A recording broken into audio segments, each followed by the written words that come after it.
Alright, for those of you that don't know me, I'm Sabrina. I'm the one that started Watertown Safe Haven. This is Tiara. I really suck at this talking stuff, so I'm gonna do this quick and hand it over to Ned. We're just gonna briefly update you on the things we're working on, the progress we've made since our last meeting, and what we hope to get done by the next meeting. The biggest thing since launching this, it was the beginning of February that we started it. It was after my sister wrote a Dear Heroin letter that really hit home.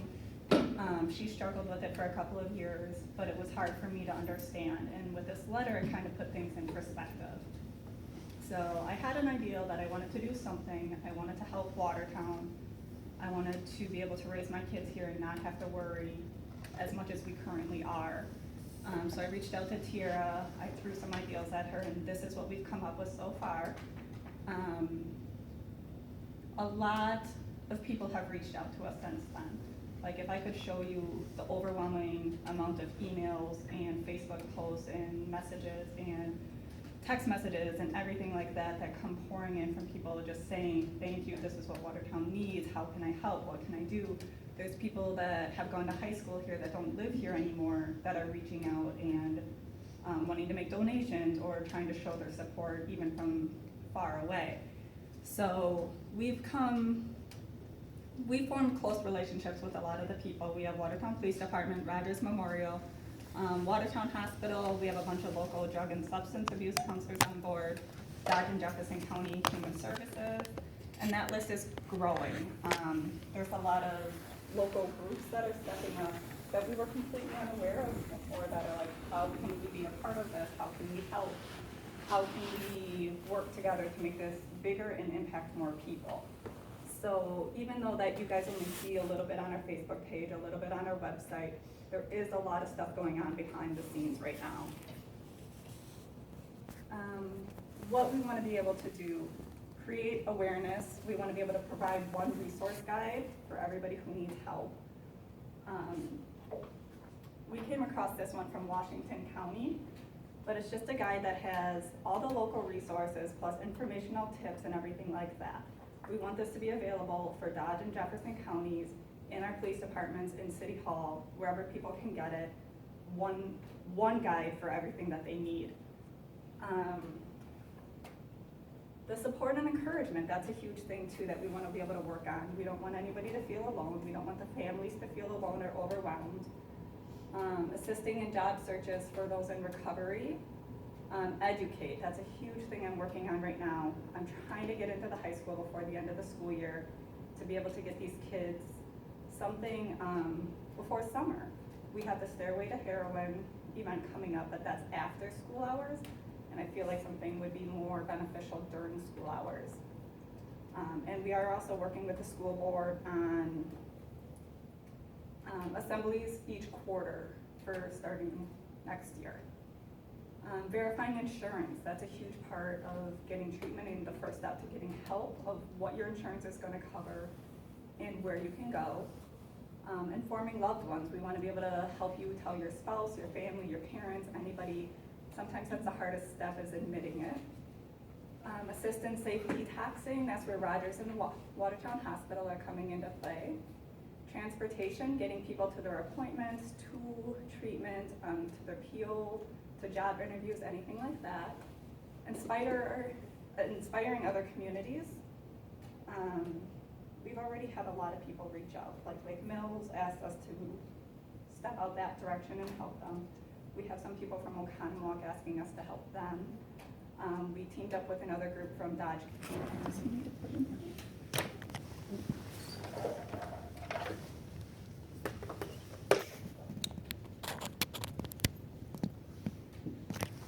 Hello, everybody. Excuse the weirdness with this.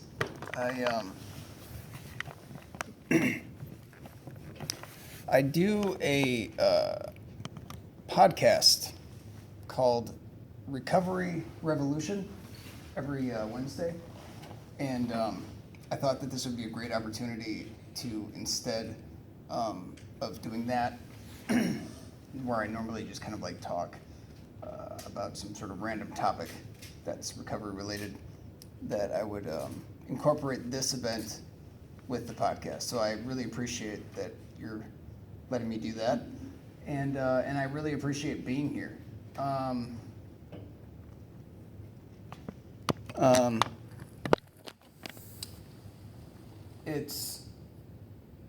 It's usually me that's called upon to inspire everybody, and what you just explained, what your goals are, what you're hoping to do for this community, is not only brilliant, but like really awe-inspiring. So I want to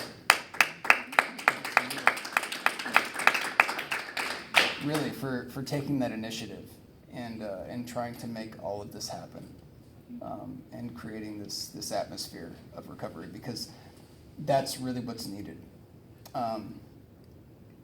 So I'm going to back up a little bit and introduce myself.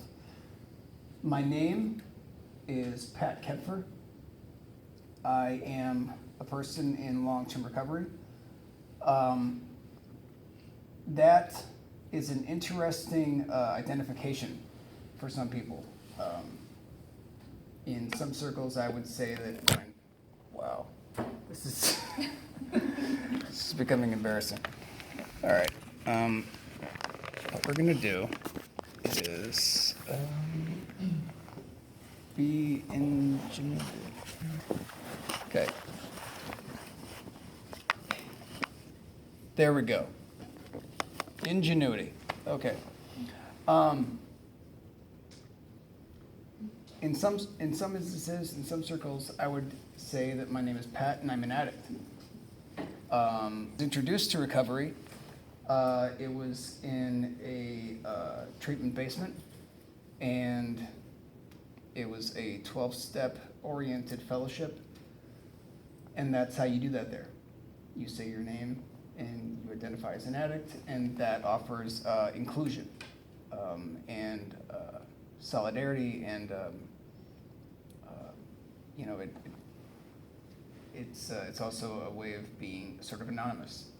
In the term anonymity, meaning like faceless, one among many, and thereby also being humble. But when somebody says, my name is so-and-so and I'm an addict, we all have an idea of what an addict is. We all have a relationship with one person or another, or have had relationships with people that were, addicted to various things in various ways. And usually a lot of destruction is associated with that, a lot of negativity. So when somebody says, my name is so-and-so and I'm an addict, that's the end of that conversation. It just stops there. It's like, okay, I know who and what you are. Let me make sure that my wallet is safe and that you don't have the keys to my house, because the last time somebody had the keys to my house that was an addict, things didn't go so well. So when I say my name is Pat and I'm a person in long-term recovery, I believe that opens the door to another conversation, to more questions. Somebody might say, recovery from what?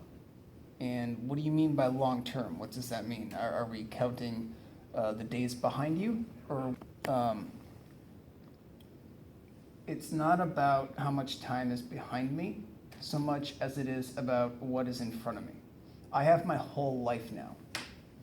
And that's something that didn't exist conceptually or in a real way for me before June 7th, 2009. I didn't have a future.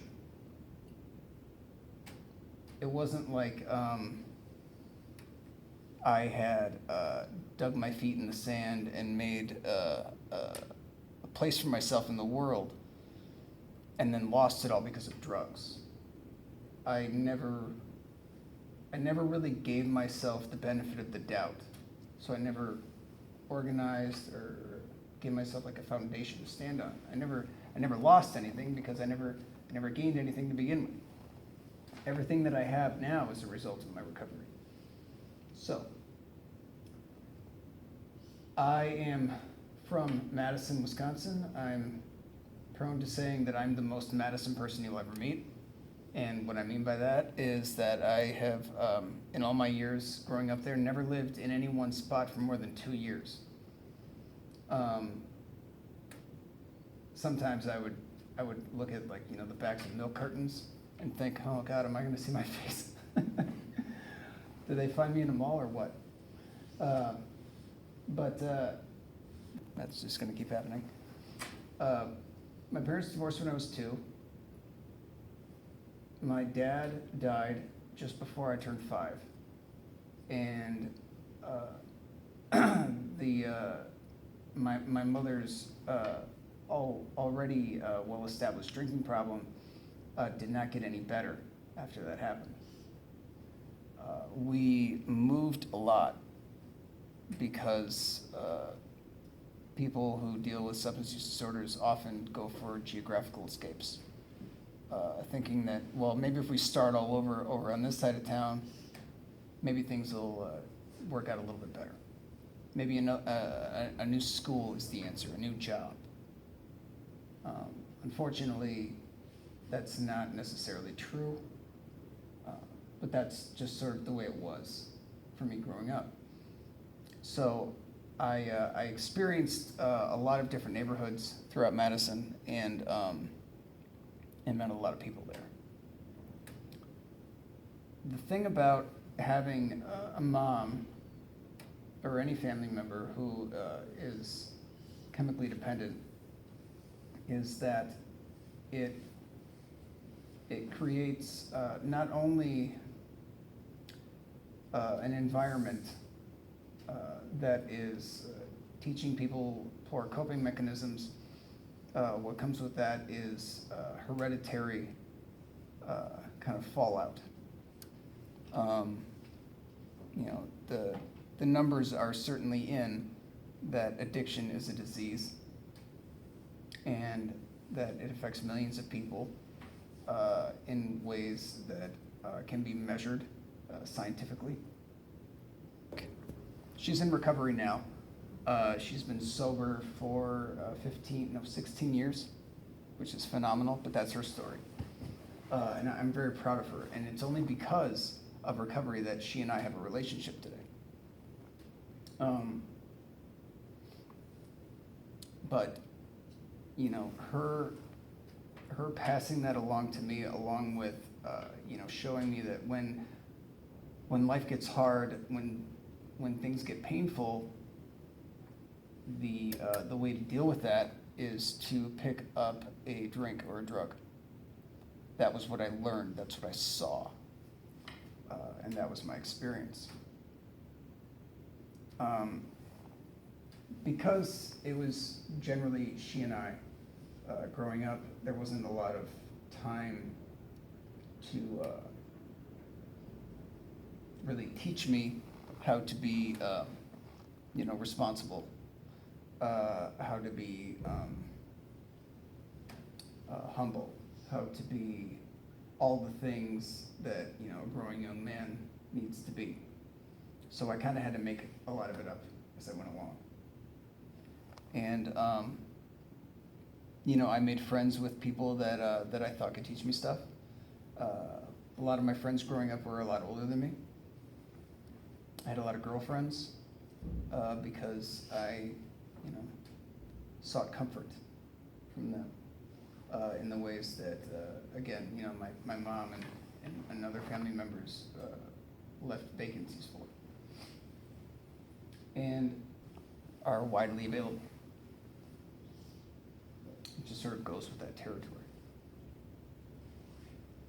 I began to sort of carve out an identity as a 90s pothead, like I listened to Grateful Dead and, had long hair and, I had a hoodie with a big pot leaf on the back of it, things like that.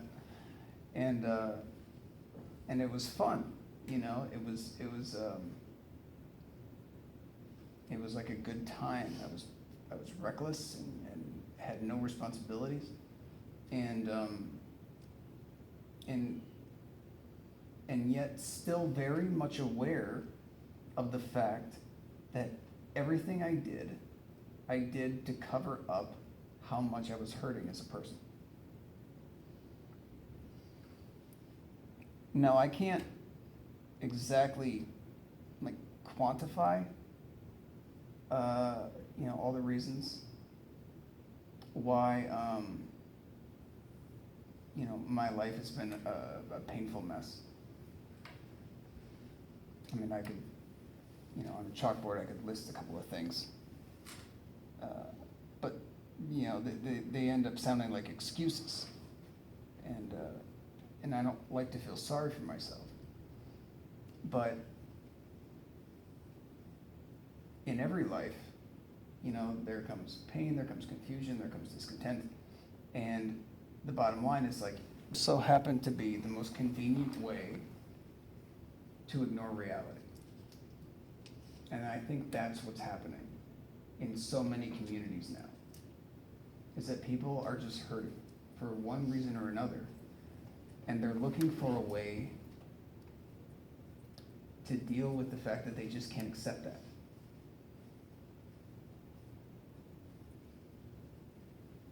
So I talked about geographical changes within my hometown. Well, I took that to a whole other level at about 21. I started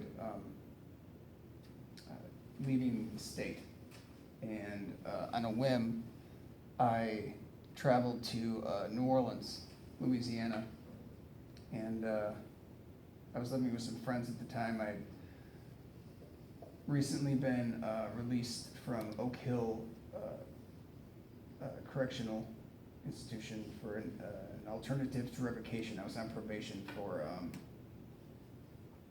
burglary, where I tried to steal a case of beer so that I could be the hero of the Friday night, and show up to back to the party with a case of beer because we were all out of booze. And ended up, as a felon because of that, which I, still dealing with. But I was on probation and was not complying, obviously, and was sent to rehab so much as a drug school. It was more of a cognitive kind of program that they had there. I got out of there and then was living with some friends, and they all did heroin, and one of them had lived in New Orleans for some time, and she would always say like, "Hey Pat, let's go to New Orleans," and I'd be like, "No, you got a job, you got a kid, I got a job, whatever." And then one day I didn't have that job anymore, and her mom had the kid for like the weekend, and she's like, "Hey Pat, you want to go to New Orleans?" And I was like, "Yeah, let's go." So we went, and I almost stayed there, and then coming back, we had this long argument, like hundreds of miles long argument, where she almost left me in the middle of Kentucky because I was upsetting her so much. Because she was addicted to heroin for a number of years, and she would often talk about how devastating it was and how painful the withdrawal was and how it just kind of sucked the life right out of her. And I was like, well, just stop. Just don't do it anymore. What's the big deal? If it's so bad, then just don't do it. And she's like, you don't understand, Pat. It's not that simple. You can't just stop. And I was like, yeah, whatever. You're weak. You don't know what you're talking about. And she's like, no, Pat, you don't know what you're talking about. And for some reason, that sunk into my head that I really kind of didn't. I didn't really have a lot of ground to stand on. So in my brilliance, I decided that I was going to try it. What it was that was so great about this drug that my friends were literally falling all over themselves to maintain it. And she was a needle user, and I was like, well, let's just go for broke, because, you know, why not? I mean, why mess around? I mean, that's how they do it in hospitals, right? So, let's mainline that. And she set up a shot for me, and she gave me such a little amount that I didn't feel anything. And I was like, well, that was kind of dumb. And I remember thinking in that moment, looking out the door of the bedroom to the kitchen where there was a bottle of whiskey or rum or something on the kitchen counter. And I was thinking, I'll just go make a drink and just enjoy my night that way. And she said, do you want me to make you another one? And I thought about that for a second. And that second still like lingers on in the recesses of my memory. Like it's almost like it's still happening. You know, it's one of those pivotal moments in your life where you're like, wow, I could have gone this way or that way, and I went the wrong fucking way. I was like, okay, why not? And when she gave me that second shot, I said these words.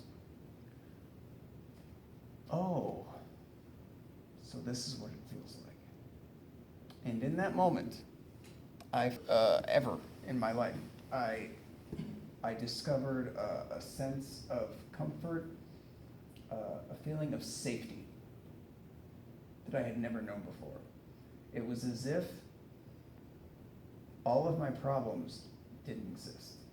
I felt so good that literally nothing mattered. And that's what it is, you know, that's the pull of that drug, is that it just makes everything okay, even when things are clearly not okay. And everybody else in the world around you can see that no, things are not okay. You feel just fine. And until you felt that, it's hard to conceptualize it, but the important thing to understand as a person who has been there is that it's synthetic, you know? It's not real. It's not, it's like falling in love with a robot, you know? I mean, there's no real person there. You know, like the people that we love them because they have substance and character, not just because they're pretty, you know? So imagine the person that you love the most, but without all the character, you know? Ironically, that's kind of what we end up with when people use drugs in this way.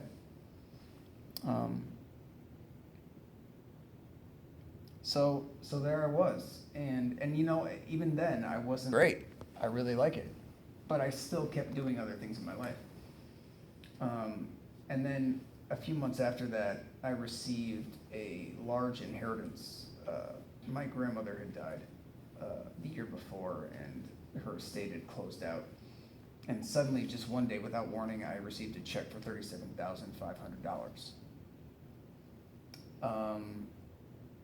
I mean, what better to give somebody who just started using heroin? So I started partying quite a bit. Partying quite a bit more, and then decided to take a trip out to Las Vegas with some friends. And as it went, they drove, I flew, I met up with them, and then while we were driving from Vegas to Dallas, we got pulled over because we were all stoned out of our minds, and the police saw us at the convenience store and knew that we were stoned out of our minds, and we're like, okay, we gotta stop these guys. Something bad's gonna happen. And the driver of the car was 17 years old. He had at one point been called in as a runaway and was still on like a national register for that.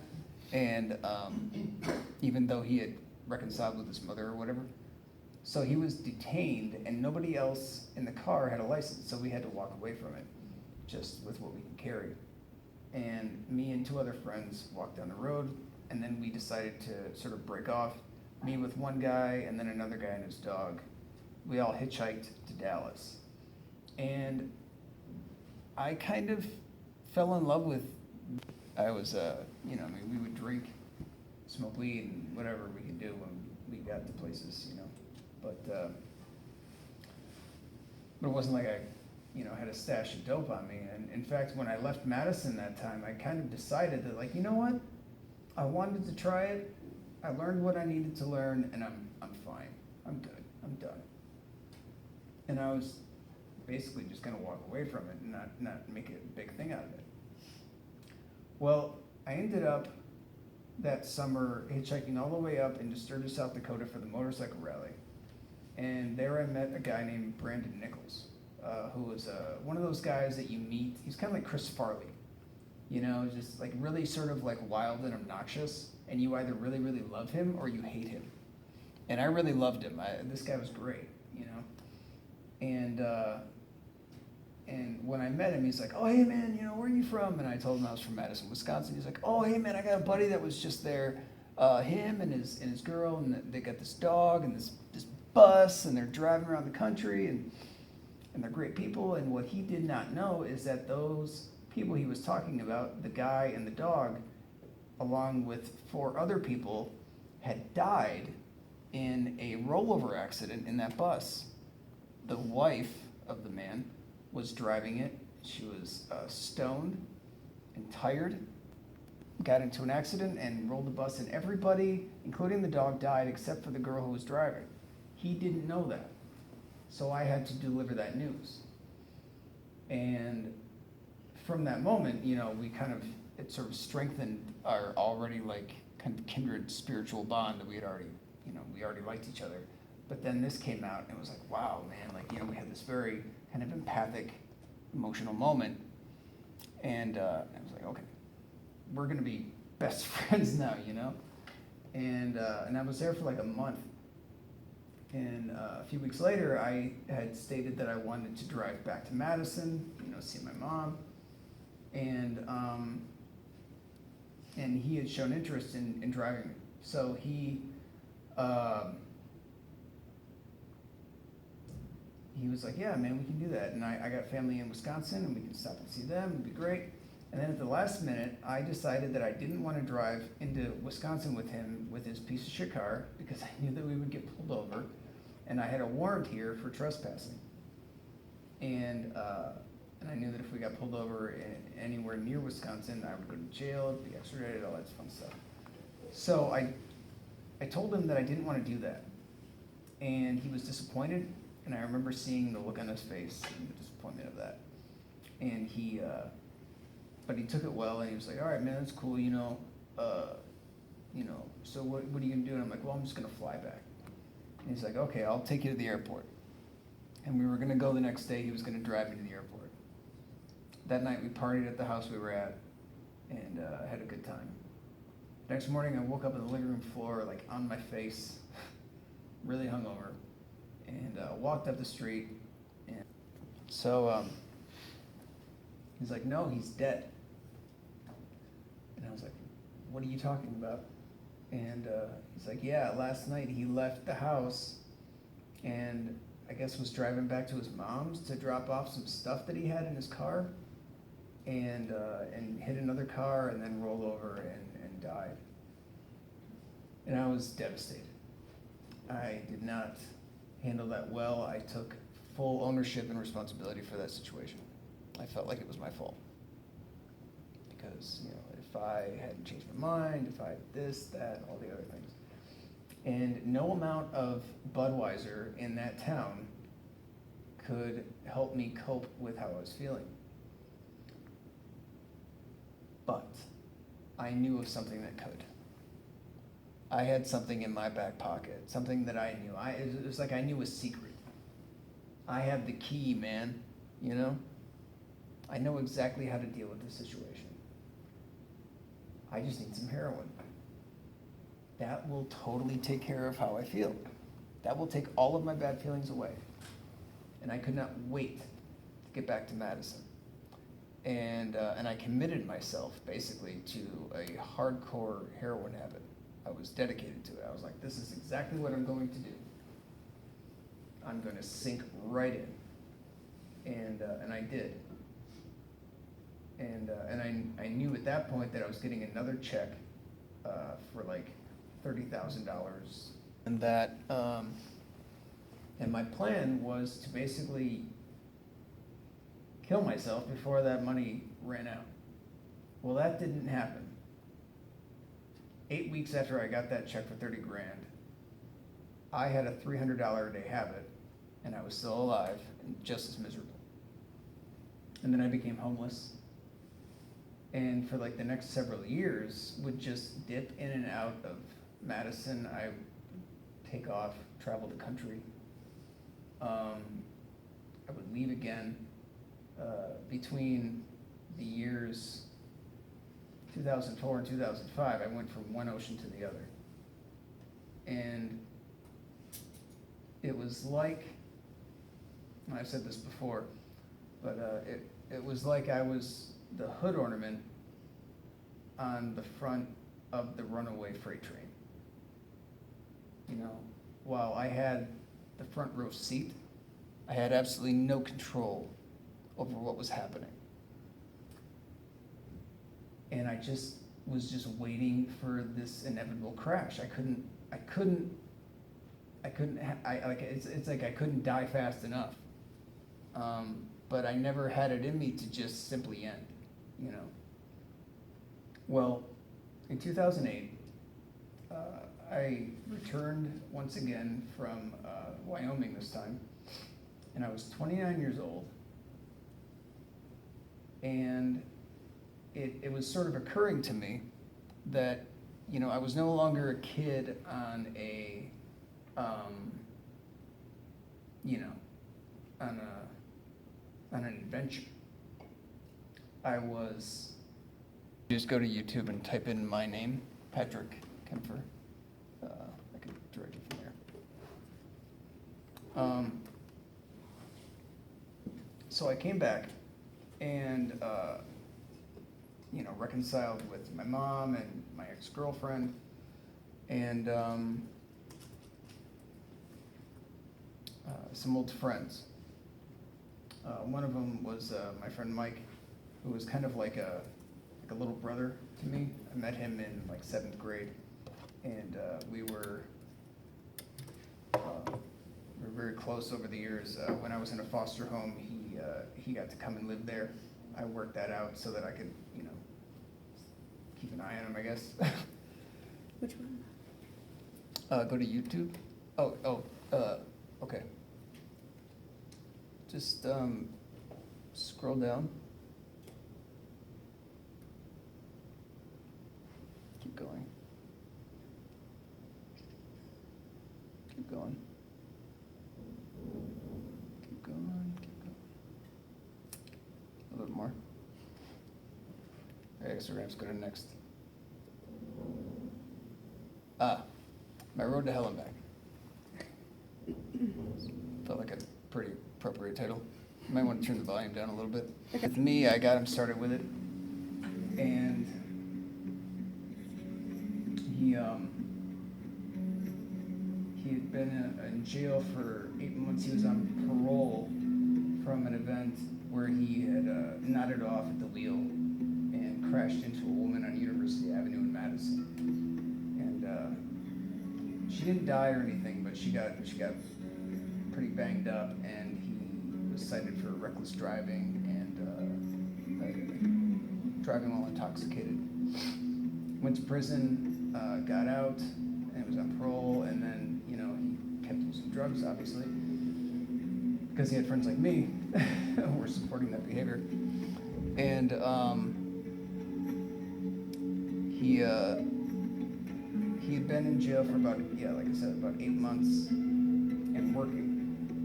So he had earned some money in that time. And we made this plan to hang out. He, myself, and another friend of ours, Jason, who, you know, we were all kind of like in cahoots back, you know, from a long time ago. Like, you know, the usual suspects, as you might say. this plane to hang out, and he was conscious, but his lips were kind of like blue, and he was vomiting a lot. Well, another friend of ours showed up and had some Suboxone, and he prepared a shot for him that would that he could inject in himself that has some properties that are similar to naloxone that could have reversed some of the effects. I argued the point that it would just make him sicker, so he didn't do it. And then at one point, our other friend left, and it was just me and Mike there for a while. Then I said I was going to go walk my dog, and I said I'd be right back. I did not come right back. I was gone for probably close to an hour. And when I returned, I ran upstairs and discovered Mike sitting that I love this guy. He was like my brother. So I called 911, and they came and they got his heart started. But unfortunately, his brain was dead. So after 3 days, they took him off of life support, and he was gone. And for the next 6 months, I drank every day, and I used with a fierceness that I had never known before, like punishing myself really, really hard. It wasn't just like, oh, I don't want to just not feel pain. It's like it's almost like I want to feel as much as I can. And then on June 6th, 2009, after surviving my 13th overdose that day, I suddenly decided I didn't want to live anymore. I was like, this is not, I can't convince myself any longer that this is sustainable. And my plan was to just kill myself. And in that moment of just perfect desperation, the Madison police walked up to me on State Street, and they recognized me from the emergency room a few days prior. And they're like, "Sense?" And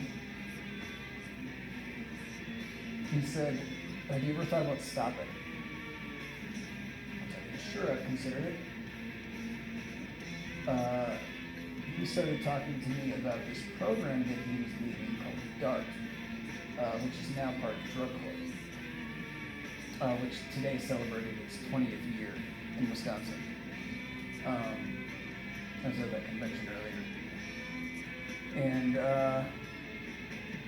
And he must have seen my eyes light up, because he literally said, "Well, hold on.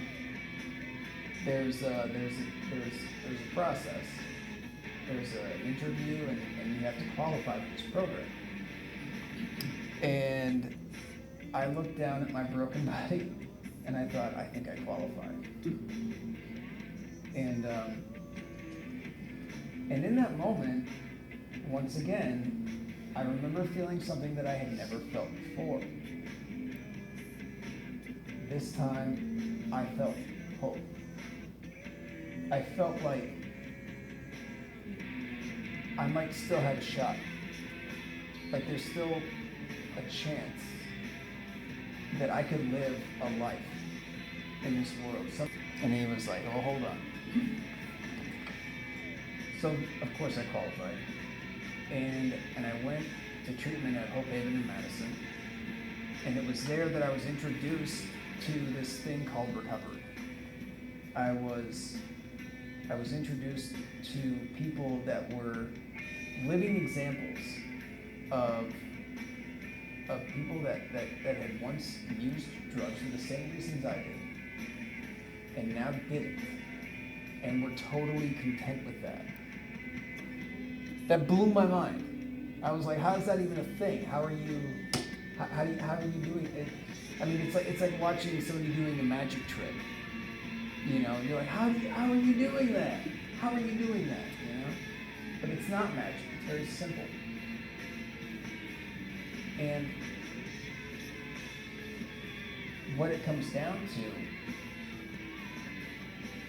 the thing that has allowed me to become an advocate in recovery, the volunteer coordinator of Recovery Support Center, a board member of a nonprofit organization, an executive committee member of a county coalition, and a speaker on the topic of addiction and recovery and hope. And if I might say, a pretty good writer. The thing that has allowed that to happen is the same thing it is consistent and apparent in every successful recovery story. And people find it in Alcoholics Anonymous, people find it in Narcotics Anonymous, people find it in church groups, people find it in work groups, people find it in school, people find it in family, people find it in friends, people find it in marriage, people find it with pets, people can find it anywhere. And what it is I'll illustrate it like this, and this is what I will close with. Decades ago, some very brilliant people that are much smarter than I am, you might want to stop that. Just hit cancel, or yeah, that'll work. Otherwise, you're gonna hear me start singing Dead and Bloated. Would not be apropos. Okay. Decades ago, some very brilliant people thought, well, let's get a better understanding of addiction and what that is. So they took a rat and they put it in a cage and they gave it some drugs and some food. And the rat used the drugs more than the food, and the rat used the drugs until it died. And that became sort of the consensus. I was like, okay, once an addict starts using drugs, they will use it until they die. And that's just how it went. That was the public understanding. Well, some years later, some other brilliant scientists thought, well, okay, that's good, but let's try that again, but let's change it a little bit. Let's do something a little bit different. Drugs, as far as it was concerned, was all it had. Just like every addict, as far as they're concerned, when they're locked in their addiction, that's all they have. When community is introduced in that pivotal moment, I mean, it can't just happen all the time. I mean, you can't just show any addict at any time, oh, here's community, now go get better. It has to happen in that perfect moment when they've come to the point where they realize that the drugs aren't going to work anymore.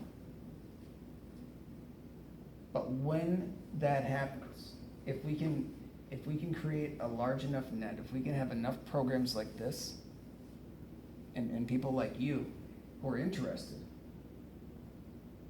this is my patience working well. There's a better shot that we can reach those people in that time, and we can present to them this community that exists that will support them and that will show them that recovery is not only attainable but sustainable. And the thing by far that has allowed me to become the man that I am today is that people gave me something that I was never capable of giving myself. They gave me the benefit of the doubt. They believed in me when I couldn't believe in myself. And that's what I have now to offer anybody that is where I was, is that belief, that hope that they too can work themselves out of that and create a life for themselves that they can be proud of. I'm very happy that my friend Ben could be here with me today. He is a very articulate and kind gentleman and very well versed in recovery himself. And he's given me an opportunity to believe in him, and he has for a long time believed in me as well. And that's kind of how that works. My cousin, Rachel is here, and she has also given me a lot of faith, and she's believed in me as long as she has known me. And likewise, I see her as quite the warrior, putting up the good fight. So I just want to say thank you all for being here and listening to me, and for caring enough. Events geared more towards adults. We'll stay away from the kids. I only used the F-bomb once. You did. No, you did good. I'm interested in your, you said you mentioned you're active in some social justice issues, and you write. Can you say a little bit about what that is? I'm the opinion editor for the Madison College Clarion. It's the publication of the MATC. And I just sort of fell into that, actually. I started a recovery club at Madison College, and I just wanted somebody there to write about it. So I went to the staff meeting, and and they were talking about like different stuff, and they're like, "Oh, hey, there's this new video game. They're remaking Resident Evil," and I was like, "Really? They're remaking the video game? They're remaking the video game Resident Evil?" And I was like, "Oh God, nothing's new anymore." And the editor-in-chief was like, "Hey, do you want to write about that?" And I was like, "Sure. If you'll write about my thing." She's like, "Yeah, sure." So they gave me that opportunity, and then they gave me another opportunity. And then Tony Robinson was killed. And I took a great interest in that because, you know, we had a kind of a similar upbringing. I mean, obviously, he was half black, and other than that, I mean, we had a pretty similar upbringing. And in fact, I had also had an experience where I was tripping at that exact house where he was killed. And I was not shot dead by the police when I was discovered, but he was. So I took a great interest in that and started writing about that, and became very prolific in that action, Black Lives Matter. And then also I've actually received an award a couple months ago in Minnesota for the Best in the Midwest collegiate.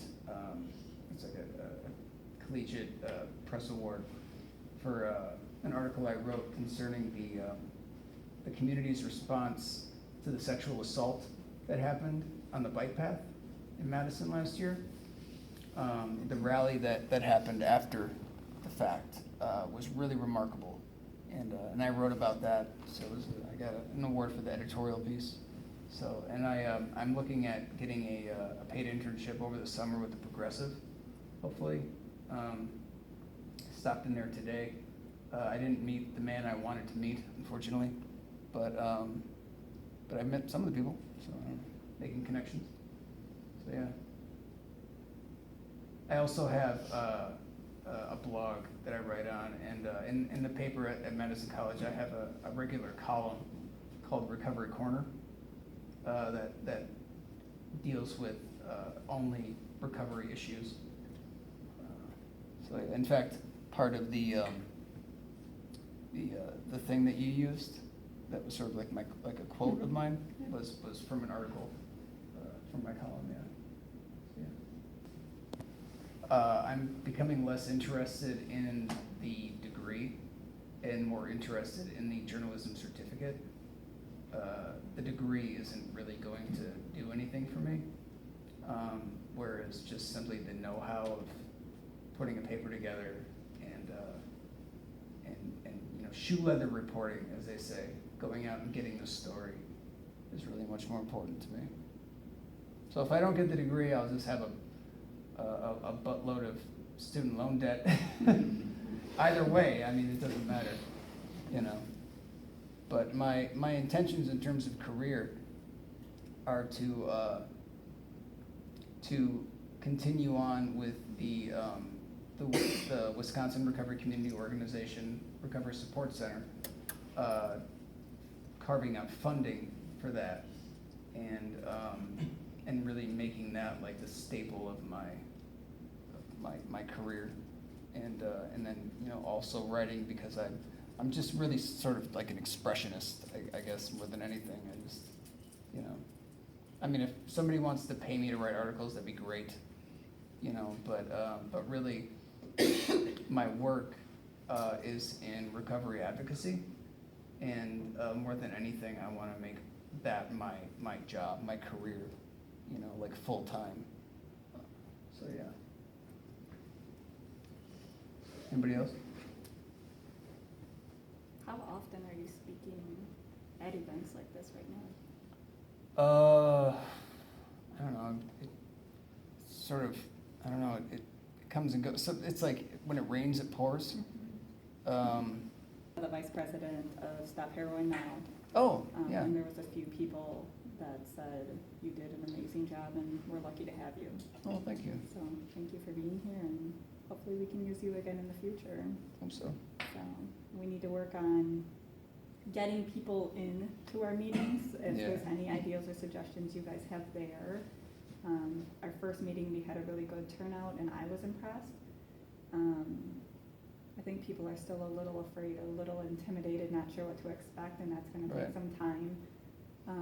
Trying to make the meetings a little more fun, but it's kind of a tough issue to do, so we will be incorporating the projects like the handprints and stuff like that that Yeah. are a little more upbeat instead of the depressing talks or the tough subjects that we need to talk about though in order to help the other people.